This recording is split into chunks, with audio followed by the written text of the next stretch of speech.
Eternal ने यहाँ पर अपना Q4 FY26 का फाइनेंशियल रिजल्ट अनाउंस कर दिया है। तो आज की इस वीडियो में सिर्फ आपको नंबर्स नहीं बताऊंगा, नंबर्स के अंदर डीप डाइव करेंगे, इंसाइट लेंगे और उसके पीछे की स्टोरी बताऊंगा। अगर आपको सिर्फ नंबर जानने हैं तो आप जाके रिपोर्ट पढ़ सकते हैं।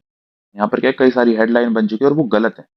लोग क्या कर रहे हैं, सिर्फ न्यूज पढ़ रहे हैं, उसके ऊपर वीडियो बना देते हैं। पर मैं क्या आपको हर बिजनेस के बारे में बताऊंगा, डीप डाइव करेंगे और समझेंगे कि क्या दिक्कत है और ये क्यों हुआ है। Good evening, everyone. I am Krish Pamar, an MBA professional with ACC and CFA credentials. On this channel, we simplify finance, investing, and businesses to help you take better decisions in your financial journey. Make sure you like and subscribe. तो firstly company के 5 businesses हैं: Zomato, Blinkit, district जो कि यहाँ पर ticketing app है, और hyper pure जो कि B2B यहाँ पर बिजनेस है रेस्टोरेंट के लिए।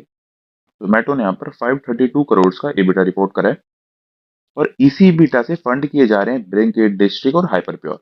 ये बेसिकली कैश इंजन है कंपनी का। ब्लिंकिट ने यहाँ पर 37 करोड़ का EBITDA रिपोर्ट करा है और इसमें क्या है, कुछ अकाउंटिंग की चीजें चेंज हुई हैं, वो आगे बताऊंगा आपको।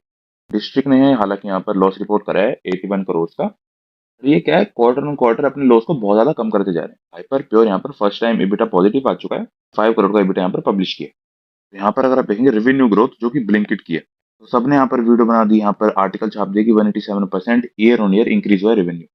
ऐसा बिल्कुल नहीं हुआ, क्योंकि पहले ब्लिंकिट का थर्ड पार्टी मॉडल पे यहाँ पर काम करता था। 3P मॉडल में ब्लिंकिट क्या करता था, वो होलसेलर से माल ले लेता था और कहता था कि आप अपना माल यहाँ रख दो और मैं इस पे कमीशन चार्ज करूंगा। उस कमीशन में क्या होगा कि भाई आपका प्रोडक्ट मेरी वेबसाइट पे लिस्ट हो रहा है, वो डिलीवरी चार्जेस अलग अलग तरह के चार्जेस लूंगा आपसे बस। तो उसमें समझ लो, अगर आपने 1000 रुपीज का ऑर्डर प्लेस करा तो ब्लिंकिट के पास सिर्फ 75 रुपीज आते थे एज अ कमीशन। तो वो 75 को एज अ रेवेन्यू दिखाते थे। और अब उन्होंने क्या करा है कि 1P मॉडल में शिफ्ट हो गए। तो 1P मॉडल मतलब कि आप होलसेलर को ऐसे नहीं कहते कि माल रख दो, आप डायरेक्ट से जाके माल खरीद लेते हो कि भाई ठीक है, 1000 रुपीज का माल है, मैं पूरा खरीद लेता हूँ उसे। तो जो पूरा 1000 है ना, ये रेवेन्यू में भी जाता है। अब देख रहे हो, बिना कुछ करे यहाँ पर आपका रेवेन्यू 75 से 1000 हो गया। और यही यहाँ पर अकाउंटिंग प्रिंसिपल वर्क करा है। ऐसा नहीं है कि बिजनेस ग्रो नहीं करा है, पर बिजनेस कितना ग्रो करा है, 95%, जो कि एक्सेप्शनल है। और हाइपर प्योर का रेवेन्यू -47% गया है ईयर ऑन ईयर।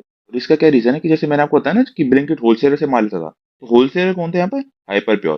तो हाइपर प्योर की बुक में यहाँ पर 1000 का रेवेन्यू दिखता था, और अब तो भाई ब्लिंकिट डायरेक्ट ले रहा है। ये पूरा रेवेन्यू हाइपर प्योर की बुक से ही हट गया है, इसलिए हमें -47% का year on year negative growth देखने को मिल रही है। अगर आप इन सब चीजों को साइड में रख देंगे ना, तो ऑर्गेनिक ग्रोथ कितनी हुई हाइपर प्योर की, 37% की। ब्लिंकिट ने यहाँ पर 37 करोड़ का पॉजिटिव EBITDA रिपोर्ट करा है, पर इसके पीछे भी एक थोड़ा सा कैच है कि EBITDA तो रिपोर्ट कर दिया आपने, पर कंपनी का भी स्टिल कैश फ्लो नेगेटिव है। ये देखो, ब्लिंकिट ने कितना का EBITDA रिपोर्ट करा है, 37 करोड़ का। ऑन एन एवरेज एक डार्क स्टोर को ओपन करने के लिए कितने पैसे लगते हैं, 67 लाख।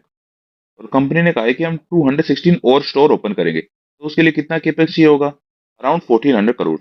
और वर्किंग कैपिटल चाहिए होगा उसके लिए, कि उसमें माल रखेंगे आप, तो उसके लिए कितना चाहिए होगा, 200 करोड़। टोटल 1600 करोड़ अभी कंपनी को और चाहिए। जो ये 1600 करोड़ से आएगा कैसे? तो क्या जोमेटो के बिजनेस से ब्लिंकिट के बिजनेस को और फंड किया जाएगा? ये कंपनी डेट रेज करेगी, क्योंकि अभी क्या है, कंपनी पे डेट जीरो है। एक और चीज की, करंटली कंपनी क्या कर रही है, 1,22,000 ऑर्डर बेच रही है पर स्टोर। पर एस्टिमेटेड ब्रेक इवन के लिए कितना चाहिए, 1,75,000। कंपनी को लगभग अभी 50,000 ऑर्डर पर स्टोर ज्यादा बेचने सिर्फ ब्रेक इवन के लिए। मैं प्रॉफिट की बात नहीं कर रहा भैया। Zomato food delivery business company का बहुत अच्छा चल रहा है।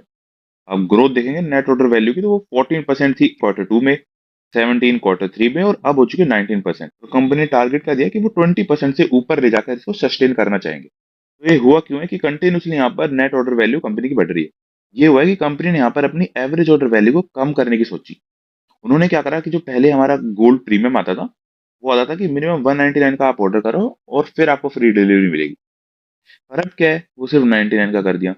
इससे क्या है, जो प्राइस सेंसिटिव कस्टमर थे, जो पहले 200 का यहाँ पर ऑर्डर करते थे और फिर डिलीवरी मिलती थी, तो वो क्या करते थे, सप्ते में सिर्फ एक ऑर्डर कर दिया या दो ऑर्डर कर दिए। पर जब अगर 99 मिल रहा है, तो वो सप्ताह में 2 या 3 ऑर्डर करते हैं। इसकी वजह से क्या है, कंपनी को ज्यादा रेवेन्यू मिलता है, ज्यादा डिलीवरी चार्ज ले पाती है कंपनी। और lower average order value company को क्या है, यहाँ पर बेटर इकोनॉमिक्स भी देती है। कैसे? क्योंकि एक डिलीवरी पार्टनर समझ लो पहले 5 करता था डिलीवरी, क्योंकि अब ज्यादा ऑर्डर्स आ रहे हैं तो वो 5 की जगह 10 करता है। तो इससे डिलीवरी बॉय का भी फायदा होगा और कंपनी का भी। EBITDA मार्जिन कंपनी ने यहाँ पर 5.5% पे यहाँ पर स्टेबल रखा है। तो देखिए, ये बहुत अच्छा कॉन्सेप्ट है। ग्रॉस ऑर्डर वैल्यू और नेट ऑर्डर वैल्यू में डिफरेंस क्या होता है? तो जीओवी माइनस डिस्काउंट्स आप समझ सकते हैं, वो होता है हमारा एनओवी। तो ग्रोस ऑर्डर वैल्यू कंपनी की कितनी थी? 13,350 करोड़। नेट ऑर्डर वैल्यू कितनी है? 9,757 करोड़। तो गैप कितने का था? 3,600 करोड़ का गैप था। और वो गैप क्यों आया था? कि भाई गोल्ड सब्सिडी दी थी, डिस्काउंट दी थी और सारी चीजें। तो कंपनी क्या कर रही है, जो गोल्ड मोनेटाइज कर रहा है ना कंपनी ने, इसको यहाँ पर कम करेगी अब। मतलब कम सब्सिडी देगी, डिस्काउंट देगी, तो ये क्या है, डायरेक्ट मार्जिन को यहाँ पर अप कर देंगे। उससे क्या है, कंपनी का रेवेन्यू बेटा तेजी से ऊपर चला जाएगा। और आपने देखा होगा कि प्लेटफॉर्म फी लगातार बढ़ा रहे हैं। उसकी वजह से क्या है, कंपनी को कोई एक्स्ट्रा कॉस्ट नहीं देना पड़ रहा। सिंपली 1 या 2 रुपीज पर ऑर्डर बढ़ाए, यहाँ पर कंपनी को करोड़ों का प्रॉफिट हो गया। हाइपर प्योर का मैंने आपको बताया कि जो 47% था, ये क्यों आया था। एक्चुअली 37% ग्रो करें कैसे? ये रेस्टोरेंट सप्लाई बिजनेस जो था इनका, सिर्फ रेस्टोरेंट सप्लाई बिजनेस की बात कर रहा हूँ यहाँ पर, वो पहले 714 करोड़ का बिजनेस कर रहा था। अब वो 978 करोड़ का बिजनेस कर रहा है। तो टोटल 37% का अपसाइड है। पहले कंपनी ने EBITDA यहाँ पर नेगेटिव में रिपोर्ट करा था 22 करोड़ का, और अब यहाँ पर फर्स्ट टाइम पॉजिटिव में रिपोर्ट करा है। और ये बिजनेस क्या है, कंपनी का बहुत अच्छा चल रहा है। और फ्यूचर भी कंपनी बता रही है कि इससे हम और ज्यादा ग्रो कर पाएंगे। क्यों? क्योंकि ये कॉम्प्लीमेंट्री बिजनेस है जोमेटो का ही। तो डिस्ट्रिक्ट जो कि एक टिकटिंग ऐप है, मैंने आपको बताया कि क्वार्टर ऑन क्वार्टर उसका लॉस कम होता जा रहा है। पहले 161 करोड़ का लॉस था, फिर 121 करोड़ का हुआ, अब 81 करोड़ का लॉस हो गया बस। तो कंपनी लॉस क्यों झेल रही है? कंपनी क्या है, पहले हैबिट बना रही है कस्टमर की। कस्टमर इसी ऐप को यूज करके सारी अपनी जो टिकटिंग ऐप है, मूवी टिकट हो गई, किसी इवेंट की टिकट हो गई, यहीं से बुक करे। उसके बाद कंपनी क्या है, अपना टेक रेट बढ़ा देगी। टेक रेट क्या होता है? टेक रेट होता है कि समझ लो आपने 1000 रुपीज का यहाँ पर कुछ भी परचेज करा डिस्ट्रिक्ट ऐप से मूवी का, तो उसमें से कंपनी अभी 10% अर्न करती है। 10% कितना होता है 1000 का? 100 रुपीज। इसका मतलब कुछ भी 1000 रुपीज का आपने यहाँ पे टिकट करी, इवेंट करी, तो उसमें से 100 रुपीज यहाँ पर डिस्ट्रिक्ट को मिल जाएंगे।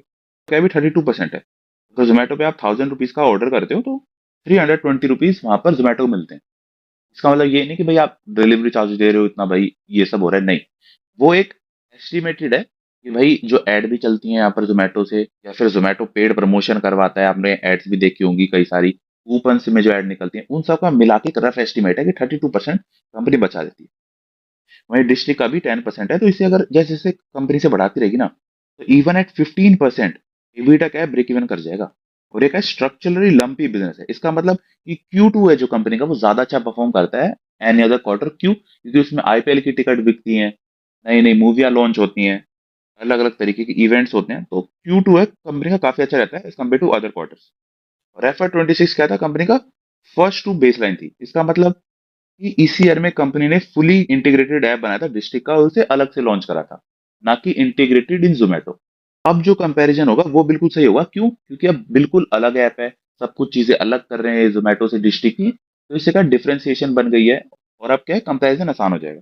मैंने आपको बताया मैसिव मोनेटाइजेशन हेडरूम है। क्यों? क्योंकि अभी क्या है, डिस्काउंट बहुत ज्यादा दे रहे हैं, आपकी हैबिट बनवा रहे हैं। उसके बाद जैसे यहाँ पर आपने देखा होगा प्लेटफॉर्म फी लेते हैं ये जोमेटो से, वैसे ही प्लेटफॉर्म फी लेना शुरू कर दिया यहाँ पर डिस्ट्रिक्ट से एक बार। तो क्या है, बहुत तेजी से यहाँ पर EBITDA बढ़ जाएगा, और कंपनी प्रॉफिट में भी आ सकती है बहुत जल्दी। आपने बहुत सारी रील देखी होंगी, शॉर्ट्स देखी होंगी, वीडियो देखी होंगी, जिसमें लोग बोलते हैं कि भाई एटर्नल क्या है, अच्छा बिजनेस नहीं है, क्योंकि क्या है, अभी कंपनी लॉस में ही है। क्यों? क्योंकि जो उसका इंटरेस्ट इनकम है ना, वो 400 करोड़ से वो आ रही है, और उसी की वजह से आपको दिख रहा है कि प्रॉफिट बढ़ रहा है, EBITDA बढ़ रहा है। तो मुझे ये बात समझ में नहीं आती कि कंपनी के पास 17,972 करोड़ का कैश है। ये कैश उनको किसी ने दिया तो नहीं है, उन्होंने खुद बनाया ये कैश। इस कैश को यूज करके वो किसी भी बिजनेस को यहाँ पर एक्वायर कर सकते हैं, कोई नया वर्टिकल खोल सकते हैं। तो इतने उससे यहाँ पर इंटरेस्ट इनकम आ रही है, तो उसमें दिक्कत क्या है? वो कंपनी का खुद का पैसा है भाई।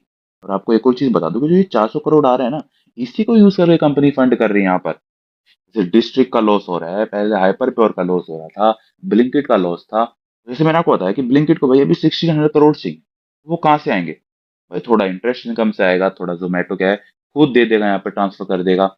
तो ऐसे ही उन चीजों का जुगाड़ होगा। ये बताना कि नहीं भाई ये तो इंटरेस्ट इनकम से आ रही है, कंपनी का बिजनेस मॉडल ही खराब है, नहीं।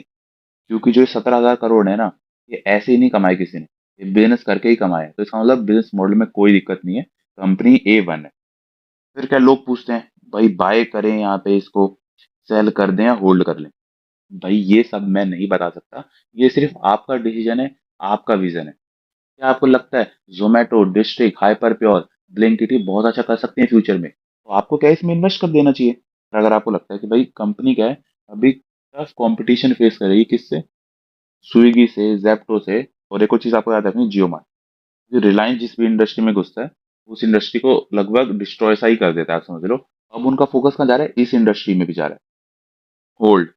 भाई अभी आप देख लो, 1-2 क्वार्टर और देख लो, अगर कंपनी का रिजल्ट और इम्प्रूव होता है, ग्रोथ और अच्छी आती है, तो आप सोच सकते हो, या फिर अट्रैक्टिव वैल्यूएशन पे आपको मिलता है तो आप सोच सकते हो।